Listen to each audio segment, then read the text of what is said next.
In this video you will learn how to reduce the file size of a scan. We have already imported a PLY scan into the scene. To do this yourself, navigate to the Model menu and then click on one of these import buttons. Excessively large files may take a little time to load into the Blender working window. Let us inspect the scan in edit mode. The mesh is very dense and it consists of an extensive number of vertices and faces. The data for this object is fairly large and can therefore be difficult to handle. Large scan files can slow down your CPU. You can show the current data by accessing the upper toolbar. Just check the statistics checkbox. On the left-hand side you will see the data for this particular object.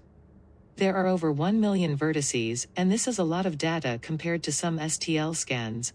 To contrast the difference, let's unhide the STL file.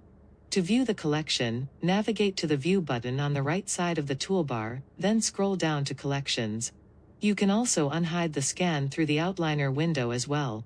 Find the eye and click on it. The two scans are oriented differently so they intersect each other. Let's hide the other PLY scan. By clicking on the STL scan we can compare the scan data with those of the previous scan.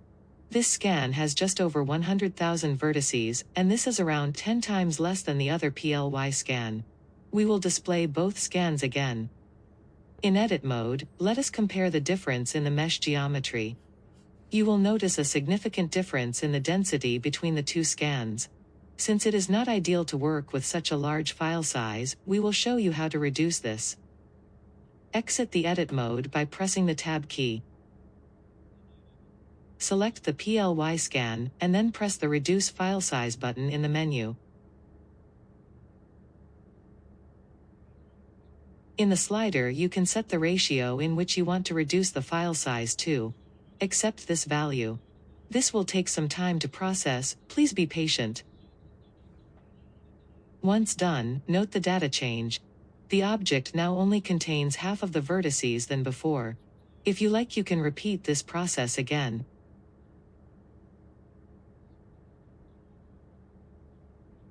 The current file size is a little over 300,000 vertices now.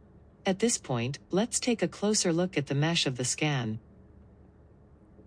This result is more practical, and we can leave it at that. Remember that we don't want to reduce the data too much, otherwise there is a risk that the resolution of the scan will be altered. With this we conclude the tutorial. Thank you for watching this video.